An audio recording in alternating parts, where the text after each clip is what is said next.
I'm Dr. Nathalie Beauchamp, and this is What the Heck, the podcast that dives into what the heck is going on in the world of health and well-being, explores how to optimize your mindset and your lifestyle, and shares practical tools so that you can achieve your fullest potential. Join me and a special guest each week as we discuss everything from biohacking to diet personalization to cutting-edge detox methods to setting and staying accountable to your goals.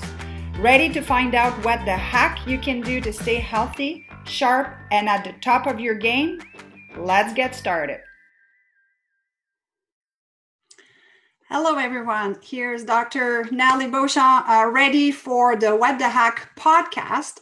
And today, what I'd like to discuss is our brain. I have a lot of questions from patients all the time because there seem to be a lot of knowledge or information out there about hormones, about our gut, but the brain seems to be a topic that people are a little bit confused on what they can do. So I thought I would talk about our four, well, there's more than four, but four of the neurotransmitter. And the neurotransmitter are basically those little chemical messengers that our brain uses to communicate. So let's get started because I've got a lot of stuff to cover and a few stats that I would like to share. So the incidence, unfortunately, of brain disorder is on the rise. Many of you may have friends or family members that are affected. And I have to share that I do. My mom has Alzheimer's. She is in a home. And it is so sad to see cognitive decline like this. So to me, everything that we can do to make sure that we're decreasing inflammation, that we're taking care of our brain is very important. And it's even more important seeing it firsthand with my own mother, because like I said, it is a very devastating disease. 1 out of 8 senior citizen develops Alzheimer's these days. And there's also the impact for kids as well with ADD and ADHD and so forth. So there's definitely a global prevalence for dementia. And I think this is something that needs to be addressed. The brain is such a complex thing, and believe me, I'm not going to resolve or talk about everything that has to do with the brain. But at the end of the day, what we want is decrease inflammation, improve the communication. The brain is amazing in the fact that we have what's called plasticity, and there are ways to improve the communication and make our brain more efficient. And before I dig in, I want to do a disclaimer that this is not meant to diagnose anything or even have people take supplements or anything like that. When it comes to the brain, this is one thing that if you're taking a herb and you're taking some medication, interactions can be very devastating and can be dangerous. So if you are already taking a SSRI or an MOA, like just be really careful with this information. Consult your natural health practitioner to make sure that you can take. Now, if it's a vitamin, obviously we're consuming vitamins through our food. It's a different story. So I just wanted to do a disclaimer that what I wanted to do today is cover the 4 of the neurotransmitters, what they do, just to increase your awareness and start thinking in a way that you want to support your brain. So the 4 neurotransmitter I want to cover, the first one is acetylcholine, which is the learning and the memory neurotransmitter. The second one is what is often referred to as our happy hormone, and the third one is GABA, which I won't bother you with what it stands for, but it's our anti-anxiety neurotransmitter. And then the fourth one is dopamine, which has been coined to be our pleasure and reward neurotransmitter. It's kind of our motivation molecule. And like I said, today is just about creating awareness that those 4 neurotransmitters exist and have an impact on how we feel. Acetylcholine is a neurotransmitter at the end of our neurons, basically. Serotonin is produced produced a lot in the gut. Dopamine is produced by different areas of the brain. GABA is also released by hormones. So you can see how complex it is. And again, the goal here is to tell you what they do. So what would be the symptom of somebody having acetylcholine issues? Loss of visual and photographic memory, loss of verbal memory, memory lapse, impaired creativity, decrease in comprehension, difficulty with numbers, difficulty recognizing objects and faces, slowness of mental response, difficulty with direction and spatial orientation. And I have to say, with my mother having Alzheimer's, these are pretty much her symptom, and symptom of dementia and Alzheimer are very much oftentimes symptoms of acetylcholine impairment. Not going to get into the medication and all that stuff today. Is just about creating that awareness, what those neurotransmitters do. So the next slide here is choline boosting foods. So liver and organ meats, egg yolk, beef. So you can see the animal products as well, with the milk with fat, fatty cheese. We've got tofu, nuts, and cream. So those foods are high in choline, which will help boost our choline. Now, in terms of supplements, we have LU, it's hard to pronounce, huperzine A, alpha PPC with polyphenol phosphate, phosphatidylcholine, so that's why we abbreviated with PPC. L-acetylcarnitine is as well a strong supporter, and pentatonic acid, which is vitamin B5, is also. Again, I'm not saying that if you're experiencing all of those symptoms, you should jump into those nutritional compounds. This is not what I'm suggesting, but it's something to look into. And of course, a clean, healthy diet, high in leafy green vegetables. The color of the rainbow when it comes to fruits and vegetables is important. So it's not as straightforward or as black and white as taking a supplement, a specific supplement. The next one is our serotonin, which symptoms of serotonin deficiency could be loss of pleasure in hobby and interest, feeling of inner rage and anger, feeling of depression, or affected by lack of light. And I know I'm in Ottawa, and it has been pretty dark in the last, I would say, 3 weeks. We already have snow on the ground, which is early for that time of year. And difficulty finding joy from life, pleasures, unable to fall into deep, restful sleep.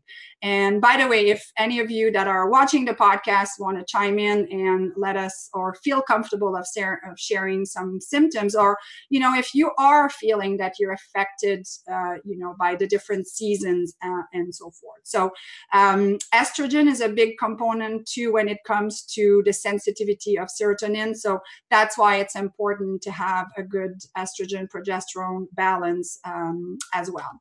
Now, the foods that are high in serotonin are salmon, poultry, eggs, spinach, seeds, dairy, fermented non-GMO soy, and nuts as well. And you may recall earlier I mentioned that serotonin is in great part produced in our gut. So gut health becomes key to make sure that we are absorbing our food, but also that we are producing this so important serotonin level. So making sure that we're not irritating our digestive tract and having what is often referred to irritable bowel syndrome. So these things need to be addressed. And I think I can probably do an entire podcast on the gut-brain connection, which I think actually we should. And I can think of a few guests that I can invite to discuss that. So serotonin boosting foods. Now, nutritional compound, again, I'm going to do the disclaimer here: 5-HTP, tryptophan, and St. John's wort, and SAMI. Again, you don't want to start taking those if you're already taking medication. But if you're not, it can be, a good place to start. But I would always recommend to work with your natural health practitioner. It doesn't mean because it's on the shelf that it's the right thing for you. So I think it's important. We also have B6, niacinamide, yeah, I pronounced it right. Magnesium citrate, methyl B12, folic acid, and iron can be also very important as well. The third neurotransmitter that I want to talk about is called GABA. And some of the feeling of, or the symptoms, I should say, of GABA deficiency could be feeling of anxiousness and panic. So you can see a bit of the difference with the serotonin, which was more like depression. This one is, more towards anxiety. So feeling of dread, feeling of inner tension and excitability, feeling of being overwhelmed, restless mind, hard to turn the mind off. This is something that I hear often. Disorganized attention, worrying about things you never had thought of before, and even before you should start worrying about certain things. So these are the symptoms. GABA boosting foods, we've got almonds, tree nuts, bananas, beef liver, broccoli, brown rice, halibut, and mackerel as well. And some of those foods are high in tryptophan, so it will increase the conversion to 5-HTP and as well. So it's, it becomes a win-win. And nutritional compound, valerian root, passion flower extract, L-theanine, taurine, B6, magnesium, zinc, and manganese as well have been shown to help support our production of GABA as well. But again, you want to be careful, not to start something if you're already on a medication. Some of them, as you see, you can get through your food. So I'm always a big proponent of doing food first and see what you can do from a diet point of view to boost those compounds. The fourth one is dopamine. Symptoms of low dopamine is inability to self-motivate, inability to start or finish tasks, feeling of worthlessness, hopelessness, lose of temper for minor reason, anger, aggression while under stress, desire to kind of be left alone.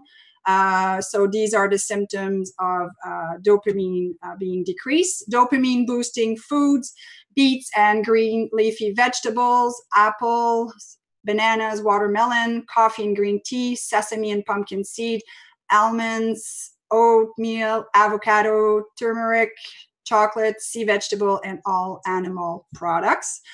All of those will help boost your dopamine levels.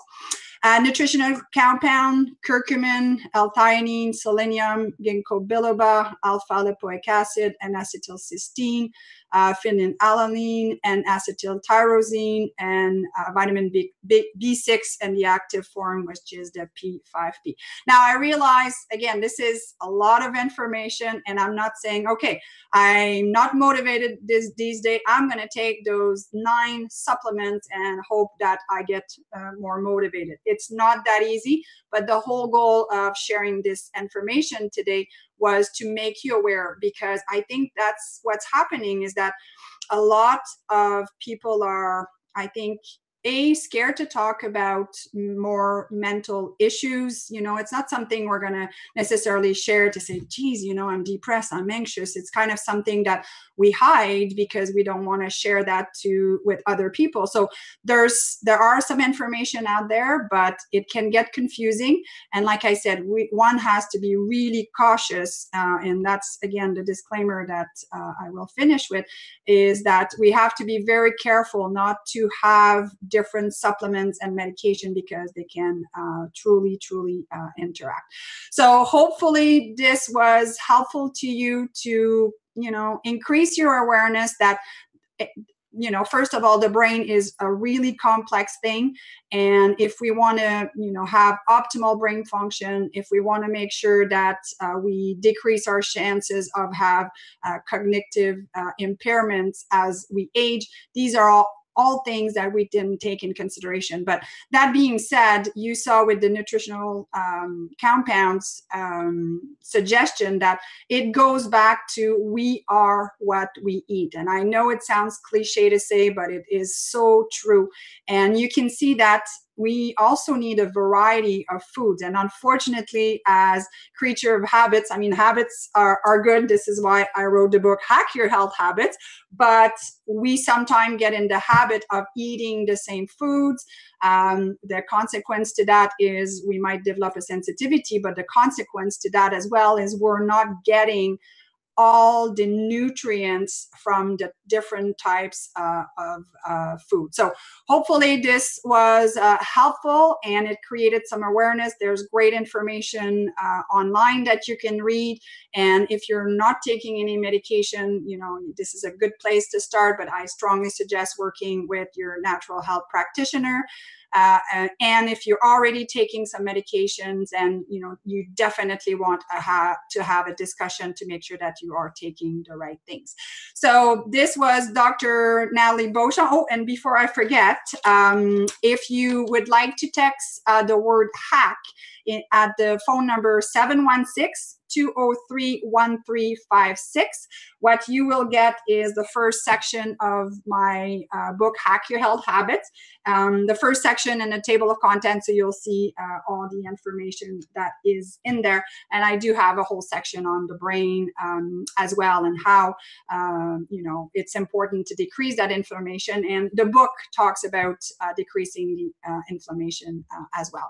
So for next week on my podcast, I'm really excited. Not that I wasn't excited about the other guests, but and I'm not going to mention her name yet. I'm going to keep it a surprise. But my guest for next week is also an author who has published great books that I, to this day, use as my reference guide to purchase a lot of the products that I use. So I'm super excited to have a conversation with her. We could probably do a podcast of an hour with the knowledge that she has. So I'm super excited about that. So have a great week, everyone. And I hope you can tune in next week, Friday at 11 a.m. Eastern Standard Time.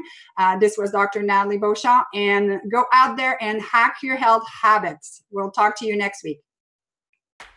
I'm Dr. Nathalie Beauchamp, and this is What the Heck, the podcast that dives into what the heck is going on in the world of health and well-being, explores how to optimize your mindset and your lifestyle, and shares practical tools so that you can achieve your fullest potential. Join me and a special guest each week as we discuss everything from biohacking to diet personalization to cutting-edge detox methods to setting and staying accountable to your goals. Ready to find out what the heck you can do to stay healthy, sharp, and at the top of your game? Let's get started. This has been a Wellness on the Go production.